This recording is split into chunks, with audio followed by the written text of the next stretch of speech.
Good morning all students. Apex college online classes में आप सभी का स्वागत है। तो अपन पढ़ रहे बीएससी पार्ट सेकेंड ईयर की ऑर्गेनिक केमिस्ट्री और इसमें अपना टॉपिक है यूवी स्पेक्ट्रोस्कोपी।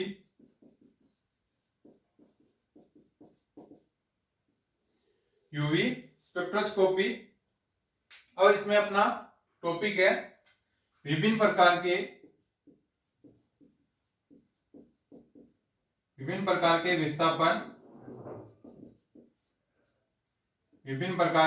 विस्थापन या टाइप्स ऑफ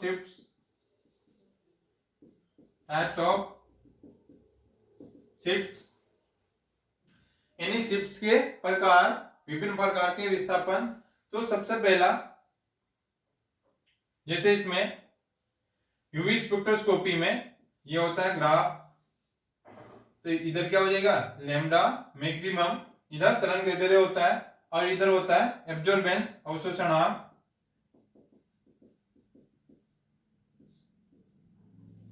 एब्जॉर्बेंस और लैम्डा मैक्सिमम के बीच में ये यूवी स्पेक्ट्रोस्कोपी का ग्राफ बनता है। तो इसमें क्या हो जाएगा, जैसे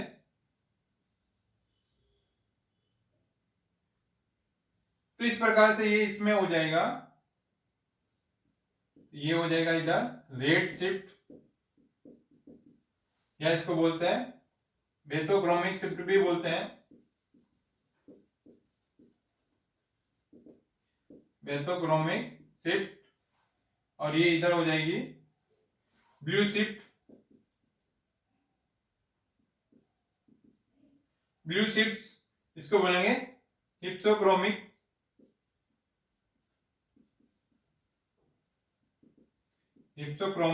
शिफ्ट। Hypsochromic shift. और ये यदि होता है तो इसको बोलेंगे हाइपोक्रोमिक शिफ्ट। और ये यदि ऊपर की साइड होता है तो इसको बोलेंगे हाइपरक्रोमिक।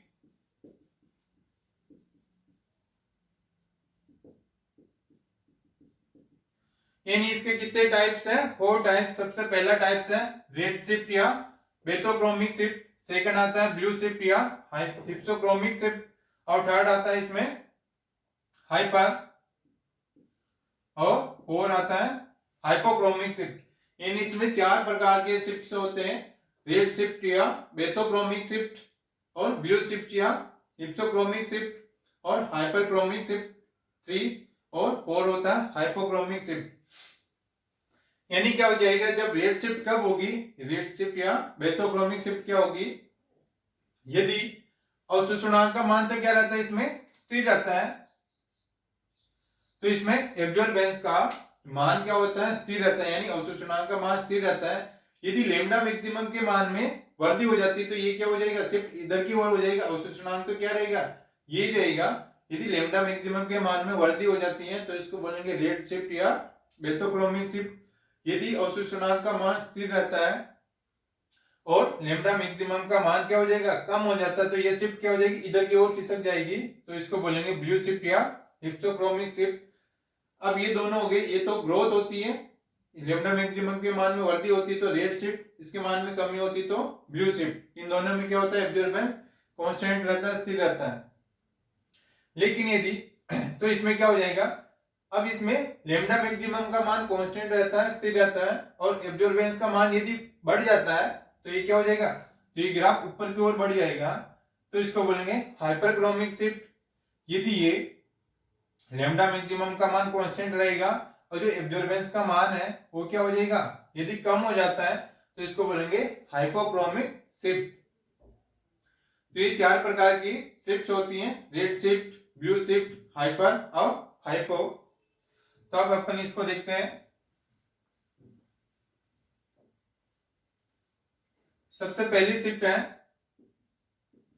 रेड शिफ्ट या इसको बोलेंगे बेथोक्रोमिक शिफ्ट।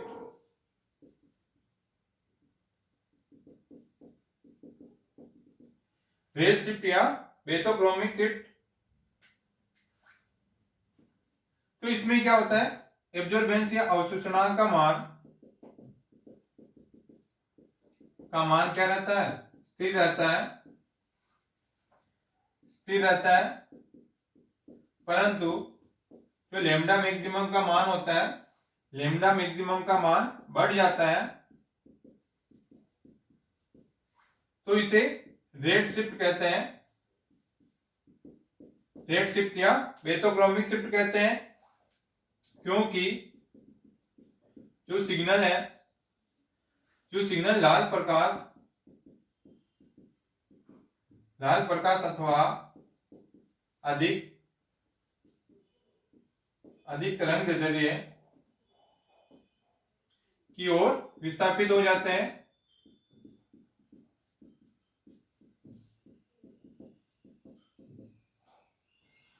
यानी क्या हो जाएगी, जैसे अवशोषणांक का मान या एब्जॉर्बेंस का मान स्थिर रहता है, परंतु लेमडा मैक्सिमम का मान क्या हो जाता है, यदि बढ़ जाता है तो इसी को बोलेंगे रेट शिफ्ट या बेथोक्रोमिक शिफ्ट। क्योंकि इसमें जो सिग्नल होता है वो लाल प्रकाश अथवा अधिक तरंग दैर्ध्य वाले की ओर विस्थापित हो जाता है, इसलिए इसको बोलेंगे रेट शिफ्ट। जैसे इसका इस प्रकार से ग्राफ बनेगा, इसमें ये हो जाएगा लेमडा मैक्सिमम, अब इधर एब्जॉर्बेंस अवशोषणांक,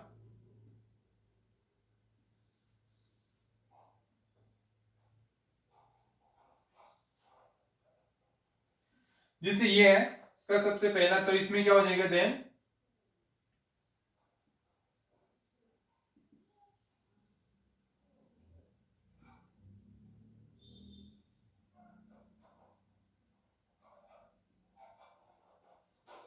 अब देखो इसमें क्या हो गया, जैसे एब्जॉर्बेंस का मान तो क्या है, दोनों में सेम है,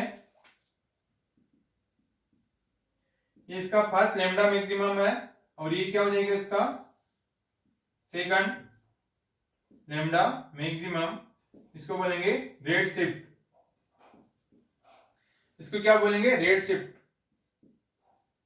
यानी क्या हो रहा है, जैसे लेमडा मैक्सिमम पहले यहां था, अब एब्जॉर्बेंस का मान तो क्या कांस्टेंट है, और इसमें क्या हो रहा है, लेमडा मैक्सिमम के मान में क्या हो रहा है, तरंग दैर्ध्य के मान में वृद्धि हो रही, तो 1 से लेके ये 2 हो गया, तो इसमें लेमडा मैक्सिमम के मान में वृद्धि हो रही, तो इसलिए इसको बोलेंगे रेट शिफ्ट या बेथोक्रोमिक शिफ्ट।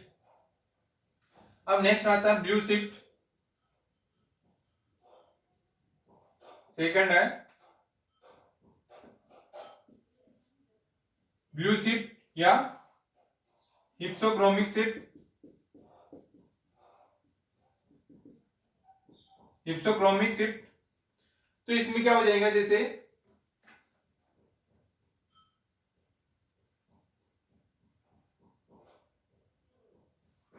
तो इसमें ये ग्राफ है,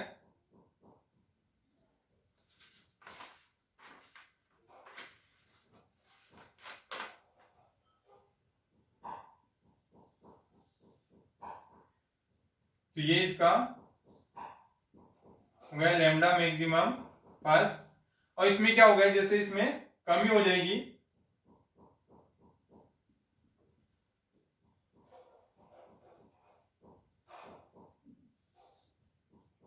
तो ये क्या हो गया लेमडा मैक्सिमम सेकंड, तो यानी पहले यहां से लेके यहां तक में इसमें कमी हो गई, और इसमें क्या हो गया,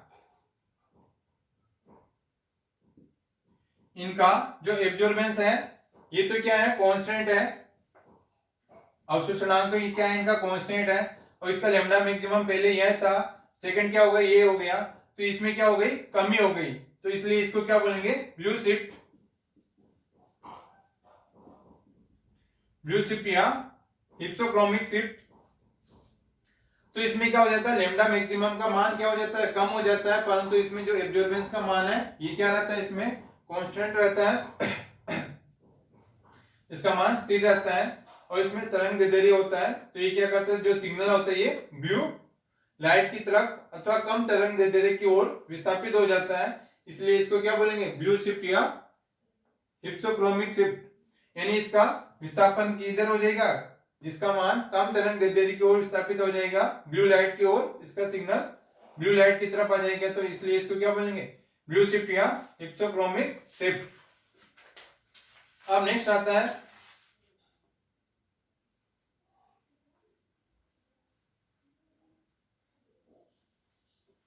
थर्ड हाइपरक्रोमिक शिफ्ट,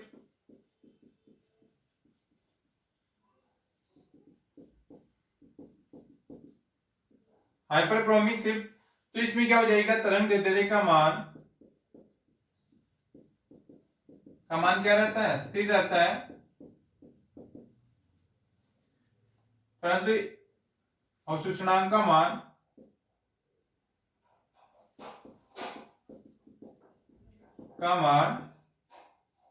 बढ़ जाता है। इसको बोलेंगे हाइपरक्रोमिक शिफ्ट। यानी इसमें क्या हो जाएगा, तरंग दैर्ध्य या लैम्डा मैक्सिमम का मान तो क्या रहता है, स्थिर रहता है, कांस्टेंट रहता है, और इसका जो एब्जॉर्बेंस होता है या अवशोषणांक का मान क्या हो जाता है, बढ़ जाता है, यानी ऊपर की ओर बढ़ जाता है, तो इसको क्या बोलेंगे, हाइपरक्रोमिक शिफ्ट। जैसे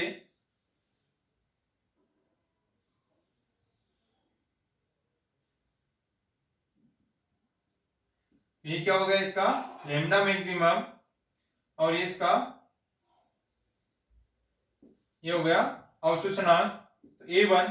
तो अब इसमें क्या हो जाएगा, जैसे जैसे इसमें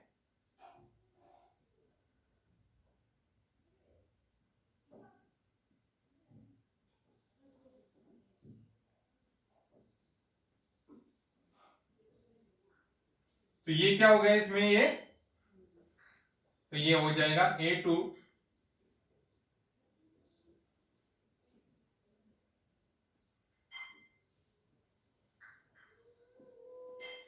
तो इस प्रकार ये क्या हो गई, इसमें ये शिफ्ट हो गई, यानी इसमें क्या हो गया, लैम्डा मैक्सिमम का मान तो कांस्टेंट है, लेकिन जो अवशोषणांक या एब्जॉर्बेंस का मान क्या है, पहले ये था A1 से अब A2 हो गया, तो इसके मान में क्या हो गई, वृद्धि हो गई, या इसका मान एब्जॉर्बेंस का मान बढ़ गया, यानी इसलिए इसको बोलेंगे हाइपरक्रोमिक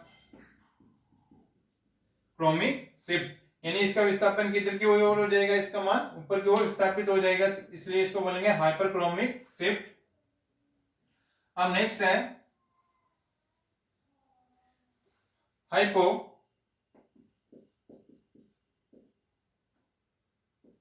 इसका 4 टाइप्स क्या हो जाएगा, हाइपोक्रोमिक सॉरी हाइपोक्रोमिक शिफ्ट। तो इसमें भी क्या हो जाएगा, जो लैम्डा मैक्सिमम का मान है ये तो क्या है, स्थिर है, लेकिन जो एब्जॉर्बेंस का मान है ये क्या हो जाएगा, कम हो जाएगा, एब्जॉर्बेंस का मान क्या हो जाता है, कम हो जाता है, इसको क्या बोलेंगे, हाइपोक्रोमिक शिफ्ट। जैसे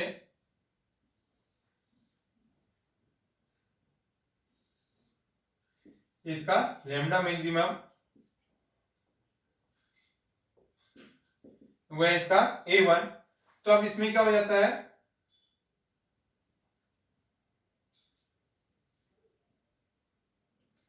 तो इसका क्या हो गया, इसमें डाउन हो गया, ये क्या हो जाएगा A2, तो इसका अवशोषणांक का मान क्या हो गया, इसमें कम हो जाता है, तो इसमें ये है यहां से जो शिफ्ट होती है, इसलिए इसको बोलेंगे हाइपोक्रोमिक शिफ्ट। यानी इसमें तरंग दैर्ध्य का मान तो क्या होता है, समान रहता है, स्थिर रहता है, और अवशोषणांक का मान क्या हो जाता है, इसमें कम हो जाता है, पहले ये था देन ये हो गया, तो इसमें क्या हो गया, अवशोषणांक का मान कम हो जाता है, इसको बोलेंगे हाइपोक्रोमिक शिफ्ट। ये हो गई 4 प्रकार की, ये सारी शिफ्ट हो गई। अब नेक्स्ट टॉपिक आता है इसमें अपने वुडवर्ड पिजर रूल।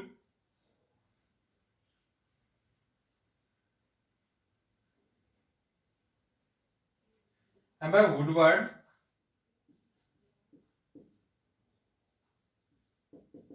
पिजर नियम,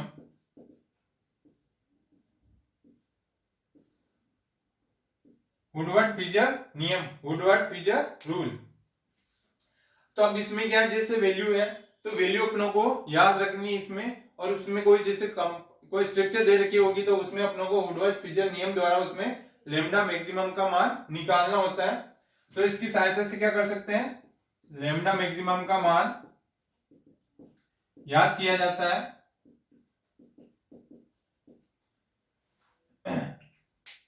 तो इसकी सहायता से वुडवर्ड पिजर नियम, यानी इसकी सहायता से क्या करेंगे, लैम्डा मैक्सिमम का वैल्यू निकाली जा सकती है। तो सबसे पहले आती है इसमें, जैसे ये अपनों को याद रखनी है, ये है डाई इन के लिए, वुडवर्ड पिजर नियम डाई इन के लिए। डाई इन का मतलब क्या है, जिसमें दो डबल बॉन्ड प्रेजेंट होंगे, उसके लिए क्या रहेगी, सबसे पहले बेस वैल्यू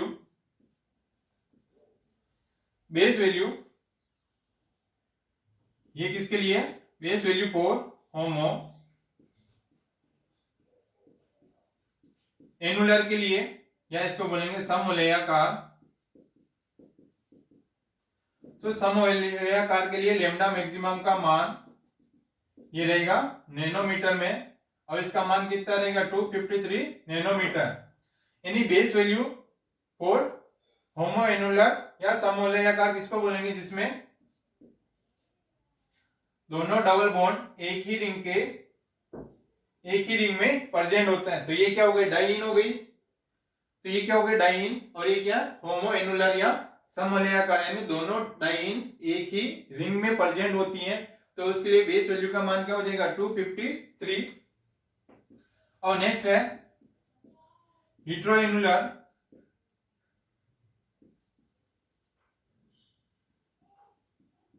या विषमवलयाकार,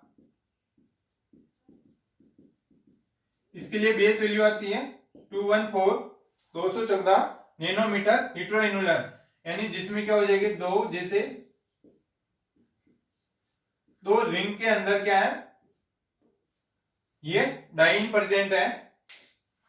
तो ये क्या हो गया, अल्टरनेट डबल बॉन्ड है। तो ये जो डाइईन है, तो ये क्या हो जाएगा, यदि दो रिंग में प्रेजेंट होता है डाइईन, तो उसके लिए बेस वैल्यू का मान कितना हो जाएगा 214। और यदि इसमें एक ही रिंग में प्रेजेंट होता है डाइईन, तो इसके लिए 253। यदि दो रिंग में प्रेजेंट है तो इसके लिए 214। यदि बेस वैल्यू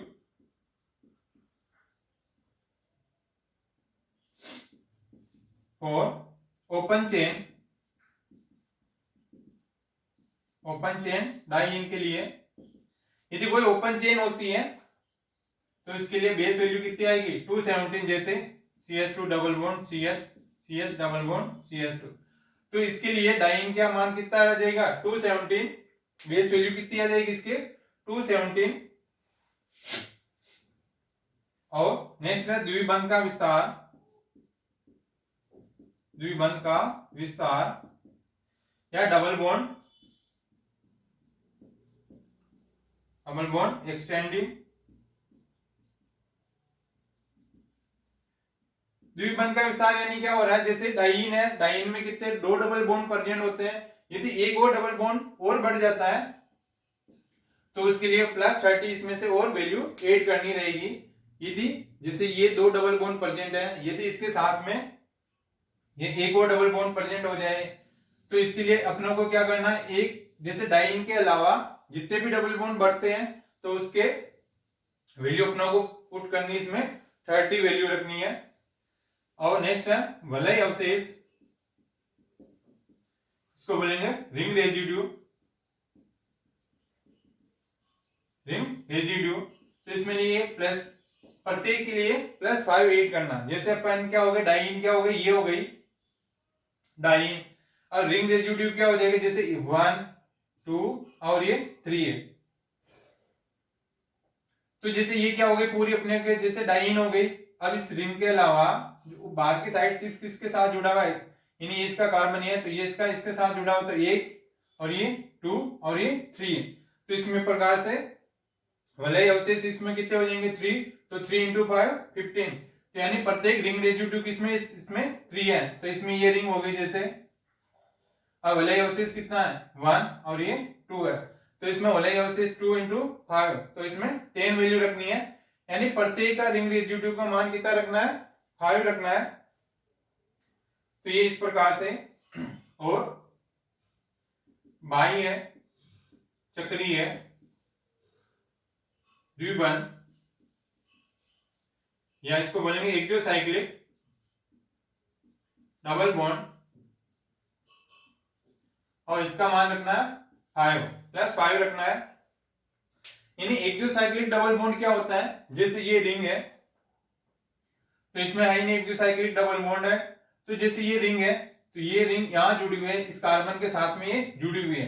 तो यदि इस कोने के साथ में यदि ये डबल बॉन्ड होता है, यदि इधर की साइड, ऊपर की साइड, इधर की साइड होता है, तो इसमें क्या है एक्सोसाइक्लिक डबल बॉन्ड, यानी इस कार्बन और इस कार्बन के साथ में इधर कोई डबल बॉन्ड आई नहीं, इसके साथ में क्या है, एक डबल बॉन्ड है इस कार्बन के साथ, ये दो रिंग है, तो इस रिंग के साथ में, इस वाले कार्बन के साथ में है, इधर एक डबल बॉन्ड है, तो एक्सोसाइक्लिक डबल बॉन्ड कितना हो गया 1, तो 1 के लिए +5 वैल्यू इसमें ऐड करेंगे। इसी प्रकार दो एक्सोसाइक्लिक हो गए तो +5 इस प्रकार बढ़ते जाएंगे। इस प्रकार ये ध्यान में रखना है। तो होमो एनुलर के लिए बेस वैल्यू 253, हीट्रो के लिए 214 और ओपन चेन के लिए 217, और यदि डबल बॉन्ड का विस्तार हो रहा है तो उसके लिए 30, यानी डबल बॉन्ड यानी डाइइन के अलावा यदि एक और डबल बॉन्ड बढ़ जाए तो उसके लिए 30, एक के लिए 30, दो बढ़ जाए तो 60 हो जाएगा। और रिंग रेजिड्यू प्रत्येक के लिए +5, जैसे रिंग रेजिड्यू क्या है, ये डाइइन हो गई, इसके अलावा जैसे ये 1, 2 और ये 3, तो इस रिंग में ये 1 और ये 2 जुड़ी हुई है, तो इसका क्या हो जाएगा +5, और एक्सोसाइक्लिक डबल बॉन्ड 5, यानी इस दो रिंग जुड़ी हुई है, ये कार्बन इस कार्बन के साथ में यदि कोई डबल बॉन्ड इधर की साइड या इधर की साइड जुड़ा हुआ है, तो ये इधर की साइड है, तो ये एक्सोसाइक्लिक डबल बॉन्ड है, इसका +5 वैल्यू ऐड करनी है।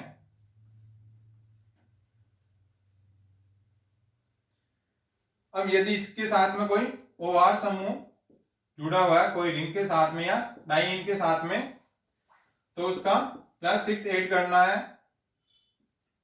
और यदि SR समूह है तो इसका 30 ऐड करना है, +6 इसका +30।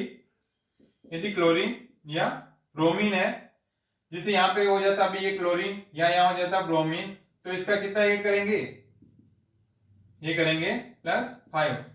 यदि इस डाइन के साथ, यदि यहाँ क्लोरीन हो यहाँ ब्रोमीन हो, तो इसका ऐड नहीं करेंगे, तो ये क्या हो रहा है, अपनी डाइन ये सिलेक्ट हो गई, तो यदि इसके साथ होता तो अपन ऐड करेंगे, यदि ये ऊपर हो कुछ भी कहीं पर भी हो तो उसको ऐड नहीं करना है, तो ये +5।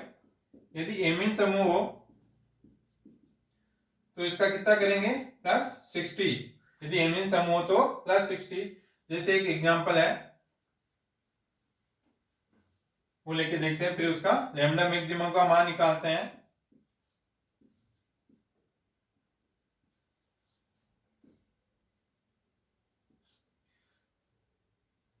जैसे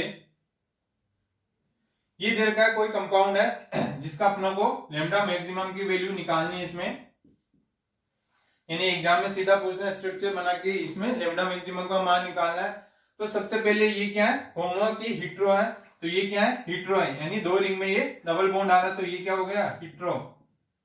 हीट्रो एनुलर के लिए बेस वैल्यू क्या रहेगी, बेस वैल्यू का मतलब होता है मूल मान, तो इसके लिए बेस वैल्यू का मान कितना आ जाएगा 214, 253 तो होमो के लिए, और 214 हीट्रो एनुलर के लिए बेस वैल्यू कितनी आ जाएगी, ये 214 आ जाएगी। फिर इसमें आता है रिंग रेजिड्यू या वलय अवशेष,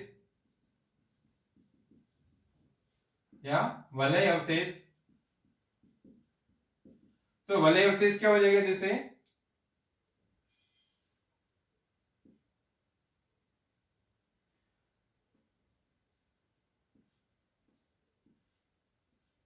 ये अपनी क्या हो गई डाइन सेलेक्ट हो गई, तो ये डाइन सेलेक्ट हो गई, रिंग रेजिड्यू यानी इस डाइन के साथ में, जैसे ये एक इस कार्बन के साथ जुड़ी हुई, ये भी इस कार्बन के साथ जुड़ी, और ये भी जैसे इस कार्बन के साथ जुड़ी हुई, तो वलय अवशेष ये हो गई रिंग, और ये क्या हो गए साथ में वलय अवशेष हो गए, यानी ये इसके साथ जुड़ी हुई, ये इसके साथ जुड़ी और ये इसके साथ, तो यानी टोटल कितने हो गए 3 इंटू प्रत्येक का होता है 5, तो इसमें टोटल कितने हो जाएंगे 15। और इसमें क्या हो रहा है, जैसे द्विबंध का विस्तार हो ही नहीं रहा, सिर्फ दो डबल बॉन्ड ही प्रेजेंट, तो डाइन है, और यदि इस कार्बन और इस कार्बन के साथ में, ये कार्बन के साथ में क्या डबल बॉन्ड है, तो इसको बोलेंगे एक्सोसाइक्लिक डबल बॉन्ड।